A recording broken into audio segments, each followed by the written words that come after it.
ஒரு நொடி துணிந்தால் வாழ்க்கையை முடித்து விடலாம்.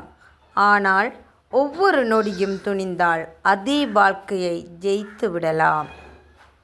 நீங்கள் சூரியனைப் போல் பிரகாசிக்க வேண்டுமென்றால் முதலில் சூரியனைப் போல் எரிய வேண்டும். தொடர்ந்து முயற்சி செய்யுங்கள்.